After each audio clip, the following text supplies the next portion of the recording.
Get ready for the heart-pounding moment when Hattie, a seemingly ordinary truck driver with a hidden SWAT background, confronts the ruthless black coyotes in a high-stakes desert showdown. If you've been thrilled by her razor-sharp reflexes and unmatched bravery so far, you won't want to miss how she battles an entire gang bent on seizing control of quiet small towns and lonely highways. The real question is, will her courage and cunning be enough when the coyotes bring in even deadlier reinforcements? Stay tuned to find out how she'll protect innocent lives and herself against seemingly impossible odds. And while you're here, don't forget to subscribe to our channel and hit the notification bell. Your support and engagement help us bring you more gripping stories packed with action, intrigue, and heroic twists. Make sure you watch to the very end to discover how Hattie's tale unfolds. It was a late afternoon in the broad, dusty expanse of the American Southwest. The sun lingered overhead like a glowing brand, stretching the shadows of tumbleweeds across an endless highway. Helena Hattie Mitchell gripped the steering wheel of her rig, a slate-gray 18-wheeler she had nicknamed Old Faithful. The road shimmered under the relentless heat, and she knew she still had miles to cover before the next pit stop. Outwardly, Hattie was just another truck driver hauling freight between scattered desert towns. Her worn flannel shirt, sturdy work boots, and a baseball cap that had seen better days told a simple story. She was on the bow, earning an honest living. Yet beneath the surface, she harbored a past that was anything but ordinary. Years ago, Hattie had been part of an elite SWAT team in a major city. She had led missions in the dead of night, disarmed bombs, and talked down hardened criminals. Her keen eye could spot a threat from across the street, and her reflexes were honed to perfection. However, after a fateful operation that ended in tragedy, she made the decision to leave that life behind. She quietly packed her bags, set her badge on the captain's desk, and drove off without a backward glance. The pain of losing teammates and the psychological toll of constant danger had become too much to bear. She vowed never again to shoulder a rifle, never again to raid a suspect's hideout, and never again to be responsible for someone else's life or death. These days, Hattie's world consisted mostly of truck stops and diner coffee. It was a life on the move, from one dusty highway to the next, from one loading dock to another. Yet in the back of her mind, she always carried an awareness of her surroundings that most other people did not. Even as she drove along empty stretches of desert, she never fully relaxed. Her eyes flicked to the mirrors, scanning for any sign of trouble or a suspicious set of headlights creeping up behind her. The radio crackled with lonely country tunes, and her mind drifted back to the quiet small town she passed, places where neighbors still greeted each other on porches, where kids played in dusty front yards, and where the biggest excitement might be the annual county fair. This afternoon, her destination was a ramshackle truck stop on the outskirts of a place called Red Hawk Junction, a tired settlement just off the highway, mostly known for its half-broken neon sign advertising cheap gas and greasy burgers. She had been there a few times before, usually to refuel, grab a quick bite, and maybe catch a few hours of shut-eye in the cramped sleeper cab. Pulling into the station, she noticed that something felt off. It wasn't anything obvious, just a sense that the place was too quiet, that the few patrons inside the diner kept casting nervous glances toward the parking lot. Out in the desert, a hush can mean many things, from the lull before a sandstorm to the presence of something more sinister. Hattie had learned long ago to trust her instincts, and right now they were telling her to stay alert. Hattie parked her rig at the far corner of the lot, away from other trucks. Habit prompted her to choose a spot near a fence, giving her a clear vantage of anyone approaching from the open desert. As she climbed down, the dry wind whipped strands of her dark hair out from under her cap. She readjusted it and took a long moment to scan the horizon. The land stretched in every direction, cracked earth and brush, peppered with red rock formations that glowed as the sun dipped lower. She noticed two battered motorcycles leaning side by side near the diner's entrance. Both had custom paint jobs that looked amateur but menacing. A skull on one tank, crossed pistols on the other. Normally, she wouldn't give such details more than a passing glance. Bikers on the open road were common enough, but something about these bikes and the way they were parked, angled in a way that blocked the main entrance, signaled an intent to intimidate. She strode forward, boots crunching on the gravel. With each step, her pulse steadied in the old familiar rhythm, a readiness, a focus. She could almost hear her former SWAT commanding officer telling the team to remain vigilant. Inside the diner, the smell of stale coffee and fried bacon enveloped her. The fluorescent lights buzzed overhead. A lone waitress, her face lined with concern, greeted Hattie with a half nod. The place was nearly empty except for two men seated in a booth, both wearing leather vests embroidered with a patch that read Black Coyotes. They were engaged in a hushed conversation, but Hattie's sharp eyes caught the way they cut their glance toward her. She walked to the counter and slid onto a stool. "Just coffee," she told the waitress quietly. The woman nodded, glancing anxiously at the men in the booth. They wore identical scowls and had the rough appearance of men who rarely took no for an answer. Their vest patches and the size of their arms suggested they were enforcers for some outlaw operation. A biker gang, perhaps, or an organization dealing in contraband. The details hardly mattered. What did matter was the tension in the air. As Hattie nursed her coffee, she caught snippets of the men's low-spoken conversation. Words like "run them off" and "territory" floated her way. The waitress, moving with trembling hands, refilled their cups. One of the men grumbled something about taking over the entire strip near Red Hawk Junction. Hattie's instincts told her this was more than idle chatter. She guessed they were part of a gang looking to claim new ground. Maybe muscle their way into local businesses, force owners to pay protection money, or set up a pipeline for drugs.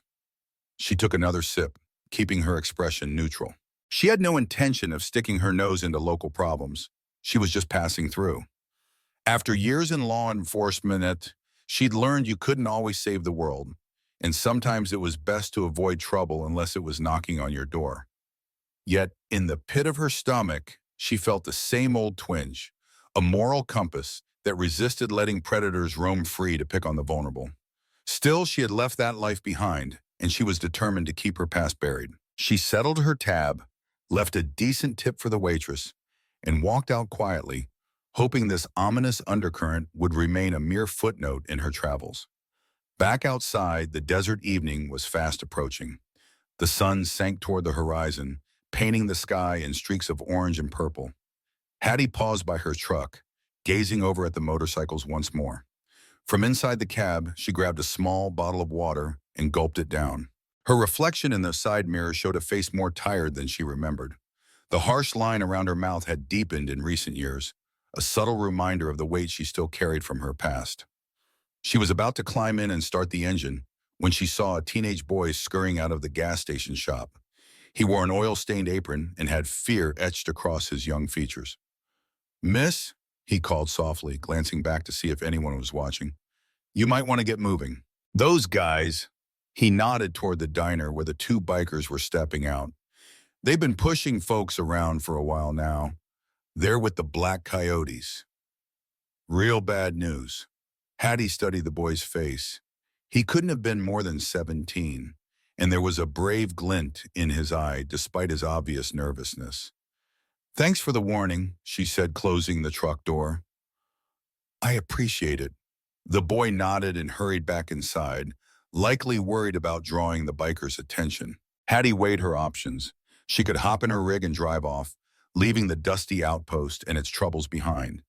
That had been her modus operandi for the past few years. Stay out of local disputes, keep her head down, and deliver the cargo. But the memory of the waitress's trembling hands and the teenager's anxious demeanor tugged at her conscience.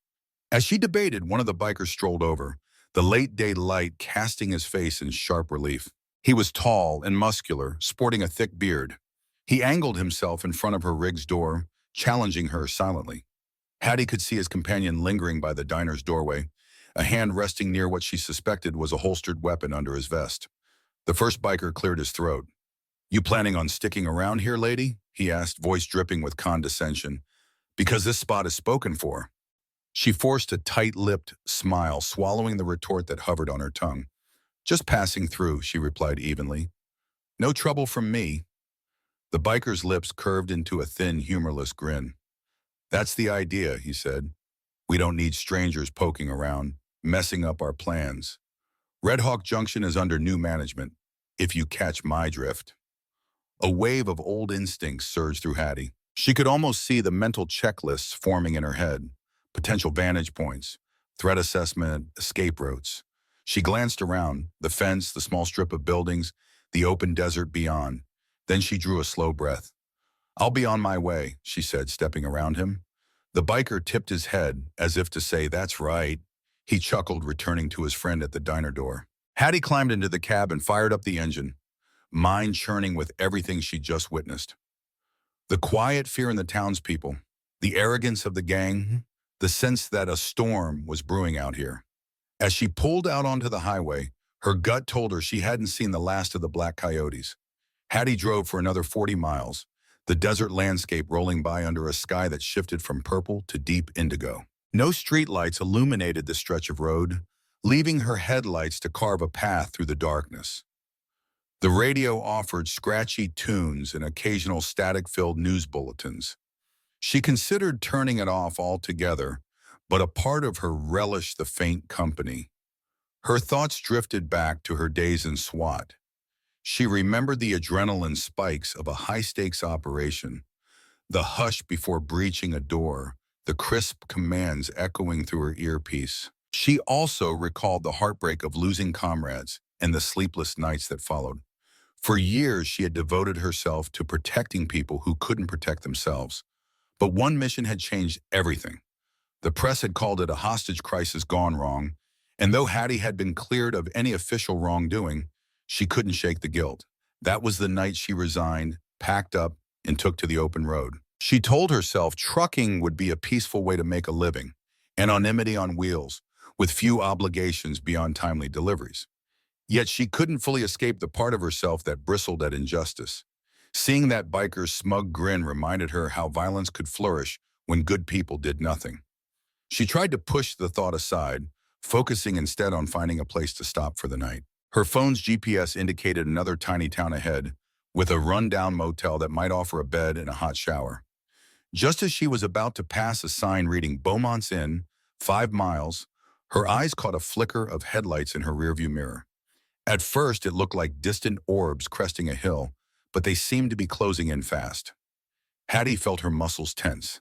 It's probably just another traveler, she told herself, but she maintained caution. Over the years, she had learned to read the road like a living thing. The way these lights were growing larger in the mirror didn't feel random. She gently pressed the accelerator, not wanting to appear spooked, but also not wishing to be overtaken on a lonely stretch by someone with unknown intentions. The truck's powerful engine rumbled as she increased speed. The headlights behind her remained steady, matching her pace. She glanced at the map pinned to her dashboard. There was a long stretch of desert for another few miles, followed by a narrow canyon pass. If someone wanted to corner her, that pass would be an ideal place. Her heart began to pound and she reached for her phone. No signal? Of course. Out here, cell reception was about as reliable as a cactus providing shade. She could feel her pulse in her temples, a mix of fear and the old adrenaline rush. The mirrors told her the pursuing vehicle was getting closer still. Then she caught the glint of moonlight on chrome, and something about the shape of those headlights signaled trouble. They were spread wide like the stance of 2 motorcycles riding in tandem. Hattie cursed under her breath, her mind instantly leaping to the men from the diner. Maybe they had recognized something in her manner, or perhaps they simply didn't like a lone trucker passing through their self-declared turf. Either way, she knew she didn't want to be forced off the road in the middle of nowhere. She considered her rig's capabilities. The cargo behind her was heavy, but the engine was powerful. If she could keep moving, perhaps she could outlast them until she reached a more populated area, or at least a well-lit gas station. But the road ahead stretched long and dark, with that canyon looming. She remembered the topography around Red Hawk Junction from an old map. The canyon pass was a winding corridor of towering rocks that narrowed the road to a single lane each way. It would be the perfect spot for an ambush. If these bikers managed to trap her there, she'd be hard-pressed to maneuver her massive truck. Her training clicked into place. In SWAT, they always taught readiness for a cornered scenario. Never get boxed in, always maintain an exit route. She was thankful she'd topped off her fuel tank earlier. She had enough diesel to power through a chase if it came to that, but how far could she push it without law enforcement backup, or at least a phone signal to call for help. Gripping the wheel tighter, Hattie pressed the gas pedal until she was riding the edge of the speed limit. Any faster, and she risked losing control on the curves. The bikes behind her accelerated in response. She glanced at the side mirrors again, wishing she had more intelligence on who exactly she was dealing with. She'd heard the name Black Coyotes, but had no clue about their numbers or resources. One or two bikers were manageable if it came down to confrontation, but a whole gang was another story. She switched on her high beams, hoping to gain better visibility on the twisting road. The canyon walls soon rose on either side, casting eerie shadows in the truck's headlights. At the entrance to the canyon, a battered sign warned of falling rocks and sharp turns. The gloom deepened, and the temperature seemed to drop 10 degrees. She knew there were no towns or safe stops for the next 15 miles. Suddenly, her CB radio crackled. She had almost forgotten it was on. The voice was distorted and faint.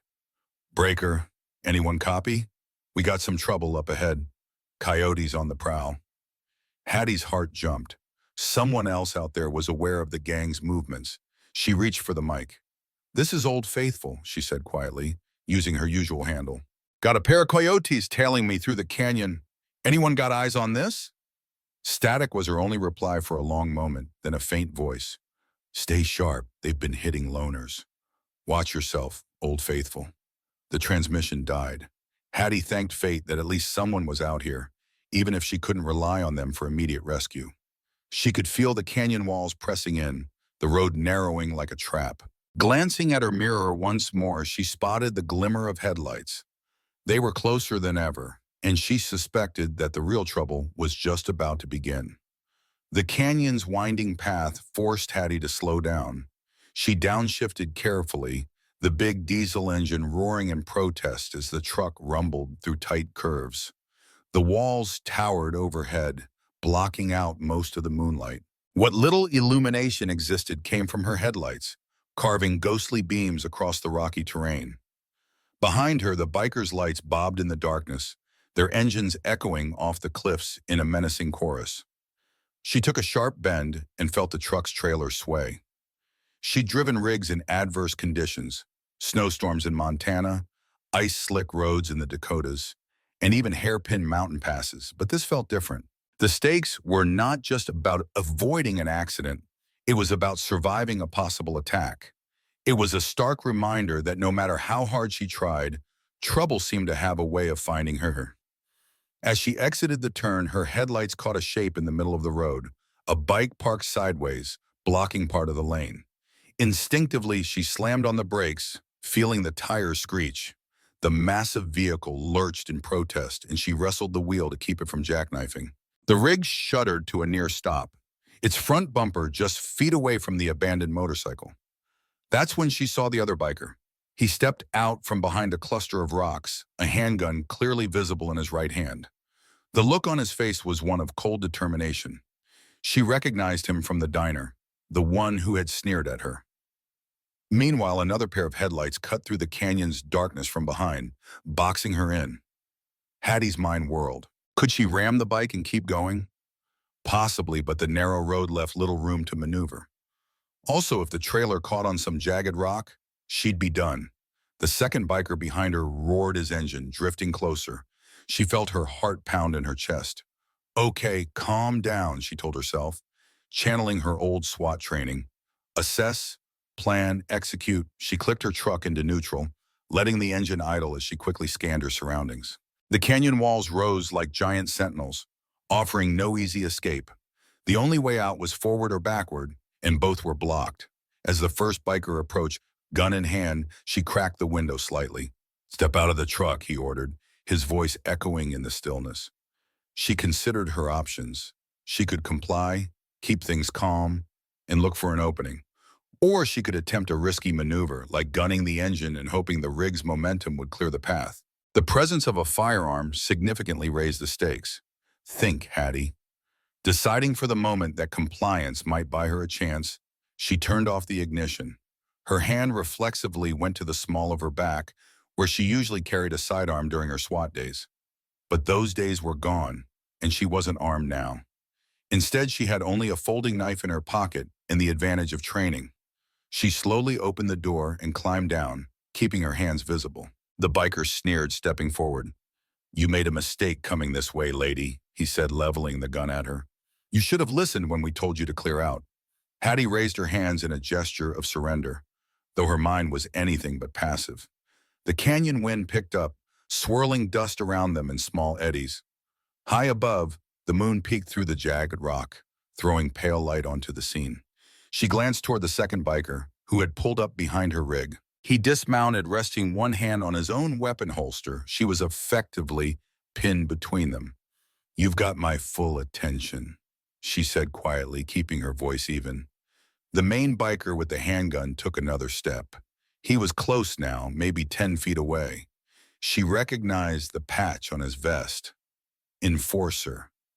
A higher rank, perhaps. His eyes burned with malice, and she noticed a faint smirk playing on his lips. "I told you to leave," he snarled. "Now you're going to pay a toll for passing through our canyon." From behind him, another figure emerged, a third biker, tall and lean, carrying what looked like a crowbar. So there were three, maybe more hidden in the darkness. Hattie weighed her chances. She had no backup, but she did have her training and the unpredictability of close combat. If she could disarm the one with the gun quickly, she might be able to use it against the others. Still, a single mistake would be fatal. She took a careful step backward, pretending fear.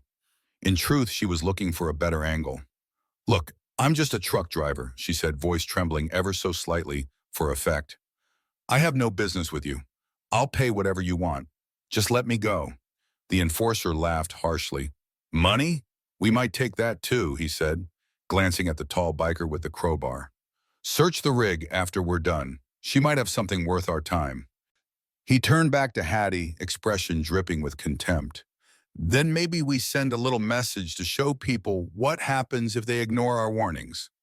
Hattie felt adrenaline surge through her veins. The situation was dire. She knew better than to believe they'd let her go if she complied.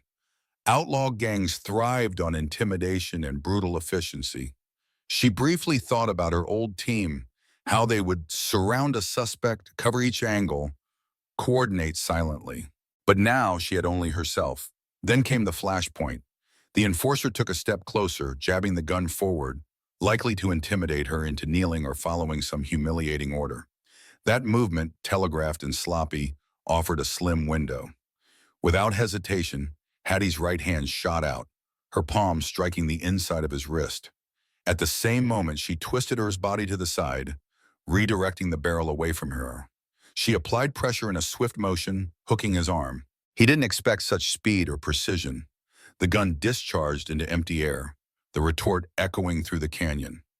A split second later, she slammed her elbow into his jaw, using the momentum to rip the weapon from his grasp. It clattered to the ground.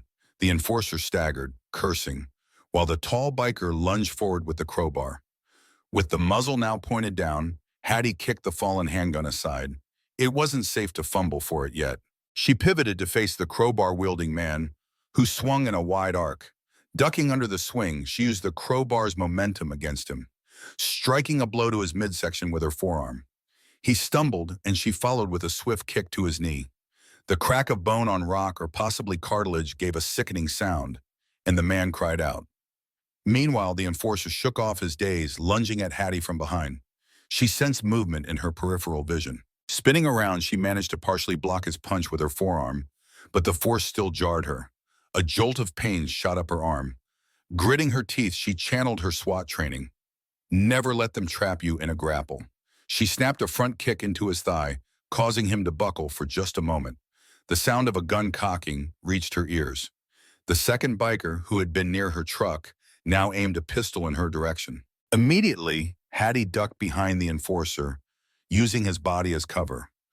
Her heart pounded as she realized how precarious her position was. "Stand down or your buddy gets it," she shouted, though she had no actual leverage since she wasn't holding a weapon at the enforcer's head. But illusions can be powerful. She locked an arm around the enforcer's neck, making it appear as though she was ready to snap it if necessary. "Don't shoot!" The enforcer rasped at his comrade, the fight in his voice momentarily replaced by fear. His own desperation suggested they weren't all suicidal. For them, a dead or severely injured comrade was bad news. Hattie knew this stalemate wouldn't last long. The tall biker with the crowbar was writhing on the ground in pain, but he wasn't fully incapacitated. Meanwhile, the second gunman had a clear line of sight if he decided to risk a shot. She needed an exit strategy, fast. Time slowed as she assessed the situation. The truck was still behind her, partially blocking the road. The canyon walls offered no immediate escape route. The path forward was obstructed by that abandoned bike. She had to make a decision before the second biker regained confidence or more reinforcements arrived. In a split second, she tightened her grip on the enforcer, then whirled him around so that his body faced the armed biker. The enforcer grunted, caught between gasping for air and trying to break free. Hattie took advantage of his weight as a shield, pushing him forward. It was a risky move, but it paid off. The second biker hesitated to shoot, not wanting to hit his own leader. Using that moment of indecision, Hattie dove toward the ground, rolling behind a boulder near the canyon's wall. She felt sharp stones scrape against her arms, but adrenaline masked the pain. She knew she couldn't stay in the open. Bullets whizzed overhead, pinging against the rocks. She peeked around the edge in time to see the enforcer stumbling, cursing loudly. His men advanced, but they were in disarray, unsure of how to corner her without friendly fire. In that fragment of time, Hattie spotted the enforcer's dropped handgun on the ground, a few yards away. If she could retrieve it, her odds would improve drastically. She signaled to herself, "Move now." Springing from her cover, she darted toward the gun. A shot rang out, and rock chips exploded near her feet. She zigzagged, trying to be as unpredictable a target as possible. She dove again, sliding across gravel. Her hand closed around the weapon's grip. As her fingers curled around the gun's handle, she felt a jolt of recollection. Countless training sessions, the smell of gunpowder, the thud of her heart in the instant before pulling the trigger. Memories flooded back, but she pushed them aside. Focus was everything right now. Rolling onto her back, she aimed at the second biker, who was lining up another shot. A single squeeze of the trigger, and the bullet crashed into the rocky wall near him, sending sparks of stone. He ducked, swearing. Seeing that she was now armed, the enforcer seemed to lose some of his bravado. Blood trickled from a cut on his temple. He cast a furious glare at Hattie. "You're gonna pay for this," he growled, backing away to a safer spot behind a boulder. His voice echoed ominously through the canyon.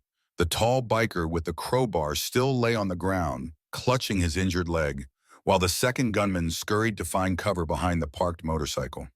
Hattie scrambled to her feet, the gun clenched firmly in her hand. She stayed low, using the rocky outcroppings as partial cover. The canyon had turned into a battlefield, illuminated only by the moonlight and the flickering headlights of her truck. She glanced quickly at her trailer and the jam-packed cargo behind it. No time to worry about that now. Her breathing steadied despite the adrenaline coursing through her system. She was in full SWAT mode, assessing vantage points, calculating the angles. The problem? Two armed men still had the advantage of numbers and potentially additional backup somewhere nearby. She realized they might call in more gang members. She needed to end this quickly or break free. The enforcer yelled something unintelligible, possibly telling the second biker to flank her. Hattie recognized the maneuver instantly. She shifted her position, sliding behind the truck's massive wheels. Tires as tall as her shoulders provided a momentary shield. She caught a glimpse of movement to her left. The second biker was trying to creep around the truck's rear. Without hesitation, she fired a shot to keep him pinned. The bullet ricocheted off the canyon wall, and he dove behind a smaller rock. The crowbar-wielding man attempted to drag himself behind another outcropping, wincing in pain. Hattie's mind raced. If she could get back in the cab and reverse out of the canyon, she might escape. But with the motorcycle still blocking the lane, it would be a tight maneuver. A shout echoed from further down the canyon. Another biker, perhaps? Her pulse quickened. She couldn't afford to stay put. With a deep breath, she moved toward the front of the truck, staying crouched. She reached the door, pressing a hand to the metal. A bullet pinged off the hood, and she ducked, heart hammering. They were firing blindly now, trying to keep her pinned. Timing was everything. She waited until she heard a brief lull in the gunfire, a sign they might be reloading or repositioning. Then she yanked open the door, pulling herself up into the cab in one smooth motion. Another shot rang out, punching through the passenger side window with a deafening crash of glass. She flinched but managed to slam the door shut. A second bullet whined against the metal frame. She jammed the key into the ignition, adrenaline fueling every movement. Old Faithful roared to life, the engine's rumble resonating like a battle cry in the narrow canyon. Hattie checked the driver's side mirror, glimpsing the muzzle flashes from behind the boulder where the enforcer crouched. She didn't waste time turning on the headlights. The parked motorcycle ahead was still in her path. If she wanted out, she'd have to move it, or destroy it. She threw the truck into gear, the monstrous vehicle shuddering under the strain. Her plan was simple but dangerous. Push the abandoned bike out of the way with the truck's front fender. She angled the wheel, pressing the pedal. The truck lurched forward, steel against steel, with a screech that echoed off the cliffs. The motorcycle toppled over, scraping across the asphalt as sparks flew. Gunshots sparked from the darkness, clattering against the trailer. One bullet shattered the passenger side mirror. Another glanced off the engine block with a sharp ping. Hattie hunched lower, peering over the dash. She mentally thanked the truck's heavy-duty construction. Still, she knew the engine or tires could be vulnerable if they got a lucky shot. With the bike now partially shoved aside, she had just enough room to maneuver. She swung the wheel, hoping to clear the twisted remains of the motorcycle. The truck's front tire rolled over part of it with a sickening crunch. The whole rig trembled. She feared a blowout, but luck held for the moment. As she straightened the truck in the narrow lane, she glimpsed the second biker sprinting toward another motorcycle parked behind a boulder. He must have hidden it there earlier. The enforcer barked commands, trying to regroup. Hattie pressed down on the accelerator, and Old Faithful surged ahead, leaving them behind in a spray of gravel. Headlights eventually illuminated the narrow canyon road once more, and she sped away, the engine groaning as it climbed a slight incline. She dared a quick glance in the mirror. The second biker had mounted his ride, its headlight flickered on, pursuing her. They're not giving up, she thought grimly. The enforcer was still on foot, but that wouldn't stop him from radioing for backup or flagging down other gang members. She needed to find a safe spot, or at least a place where she had an advantage. Her eyes flickered to the fuel gauge, still 3/4 full, which was good. The canyon exit was a few miles ahead, and after that the road opened onto a plateau. If she could reach the open desert, her chances of evading them improved. But the biker behind her was closing the gap, weaving expertly around sharp turns. Hattie fought the urge to panic, reminding herself she could handle high-stress situations. She had done so countless times before. As she neared a bend, a glint of light caught her attention. Another vehicle? She tensed, half expecting it to be more coyotes. But as she rounded the corner, she saw it was a rusted pickup truck parked on the shoulder. A lone figure stood beside it, waving a flashlight frantically. With her adrenaline in overdrive, she debated, stop to help or keep going. The second biker was almost on her tail. If she slowed, she'd be an easy target. Yet something about the figure's desperate signaling made her slow the rig just enough to see who it was. A woman, possibly in her mid-50s, tears glistening in the beam of her flashlight. Hattie's conscience screamed. Leaving someone stranded out here, potentially at the mercy of the black coyotes, felt wrong. But stopping could cost her everything if the biker behind caught up.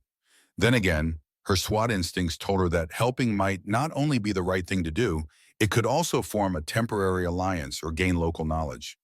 Gritting her teeth, she applied the brakes. The figure rushed closer, waving the flashlight in frantic arcs. Old Faithful's tires hissed on the gravel shoulder as Hattie brought the rig to a halt. She forced the door open, gun still in hand. "Get in, quickly!" she shouted, scanning the road behind. The woman wasted no time clambering up the steps. "Thank you, oh God, thank you!" the stranger gasped, tears streaking her dust-covered cheeks. She wore jeans and a flannel shirt, her hair in disarray. "My truck died, and I've been out here for hours." Hattie didn't wait for pleasantries. She slammed the door shut. "Buckle up," she ordered, eyes flicking to the side mirror. Headlights glowed ominously, closing the distance. The woman fumbled with a seatbelt, still sobbing with relief. Hattie gripped the wheel and floored the accelerator, the engine roaring back to life. The rig lunged forward, swaying slightly under the sudden burst of speed. In the rearview mirror, the biker's silhouette drew closer. She could make out the shape of a rifle or shotgun strapped across his back. Great, they're escalating, she thought. Her heart thundered, but she forced herself to remain calm. You, who is chasing us? The woman stammered, eyes wide. Bad news, Hattie muttered, glancing briefly at her passenger. Stay down and keep your head below the dash. The woman did as told, crouching in the seat. Hattie flicked the headlights off for a moment, hoping the sudden darkness might throw off the biker's aim. The canyon walls loomed to their right, a steep drop-off to their left. It was a gamble, driving without full visibility, but she'd rather rely on the faint moonlight than serve as a glowing target. At the next bend, she flipped the lights back on, just in time to avoid a rock slide that partially obstructed the shoulder. The rig's wheels skidded slightly, kicking up a cloud of dust and pebbles. The second biker, swerving to avoid the same hazard, nearly wiped out but regained balance at the last second. He was relentless, and Hattie suspected the gang's sense of pride was fueling this chase. The canyon exit was finally in sight, a thinner portion of rock formation that opened onto a stretch of desert highway. Beyond that lay the possibility of other travelers, maybe even a law enforcement patrol, though she couldn't count on that. As they sped through the final curve, Hattie glanced one more time in the mirror. The biker was preparing something. He lifted the gun from his back, gripping it across the handlebars with surprising ease. Get down, Hattie barked. The woman cowered, screaming as a muzzle flash lit up the night. A shotgun blast peppered the trailer's side, leaving dents impossibly puncturing the cargo hold. The roar of the shot thundered through the air. Hattie steadied the wheel, cursing under her breath. She had to neutralize this threat, but how? Hattie racked her brain for a solution. She was controlling a bulky 18-wheeler, making it tough to pull off evasive maneuvers. Meanwhile, the biker could zip around with agility, picking off shots at his leisure. If she slowed down, he'd take advantage. If she kept speeding, she risked losing control on the uneven desert highway. Suddenly, the road straightened and the canyon fell behind them, replaced by an open plain under a star-spangled sky. Sagebrush and cactus dotted the landscape, and the wind whipped dust across the pavement. Here at least she had more room to maneuver. Hattie pressed the gas pedal to the floor, the engine roaring in protest. The speedometer crept upwards, pushing the rig to its limit. Her passenger whimpered, peeking over the dashboard.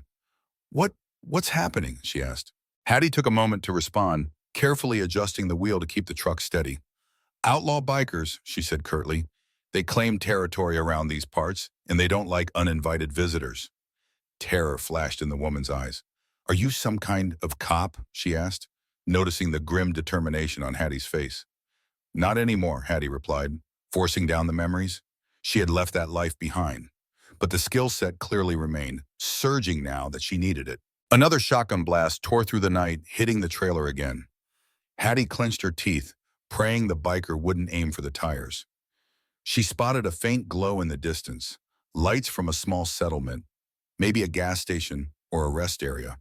If she could reach those lights, perhaps the biker would break off, not wanting to attract further attention.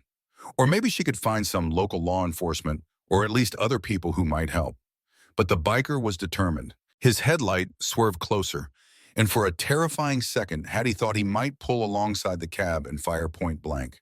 She prepared to jerk the wheel if necessary, but the biker hung back, perhaps aware that a miscalculation could throw him under the truck's massive wheels. "Hold on," Hattie told her passenger. She glanced at the handgun lying on the seat. Grabbing it while driving at high speed was risky, but she might not get another chance. The woman stared at her, eyes wide, as Hattie briefly let go of the wheel with one hand, snatching the weapon. She balanced it on her thigh, taking a deep breath to steady her nerves. She eased off the accelerator, just a bit, letting the biker gain on them. Her passenger looked horrified. "What are you doing?" Hattie locked her gaze on the side mirror. "Trust me." Within a few seconds, the biker drew closer, presumably thinking she was losing speed. His mistake. Hattie gripped the wheel with her left hand, the gun in her right. The moment the biker reached the truck's flanks, she slammed on the brakes, forcing the front of his bike to come alongside the driver's window. The abrupt deceleration nearly caused her passenger to crash forward, but the seatbelt caught her. Time slowed. The biker's eyes went wide as he realized he was now in Hattie's direct line of fire. She squeezed off 2 shots, aiming low to avoid killing him if possible. But at these speeds, any shot was dangerous. Sparks flew as one bullet struck the bike's frame. Another might have grazed his leg or missed entirely. She couldn't tell. The biker swerved wildly, losing control. In a desperate attempt to avoid crashing, he veered left, away from the truck's wheels. The bike fishtailed, kicking up dust and gravel. For a heart-stopping moment, Hattie thought he might regain balance. But the momentum was too much. The front wheel twisted sharply, and the bike flipped, sending the rider tumbling across the asphalt in a shower of sparks. Hattie's stomach churned as she watched in the rearview mirror. The man rolled several times, his body eventually coming to rest in the middle of the deserted highway.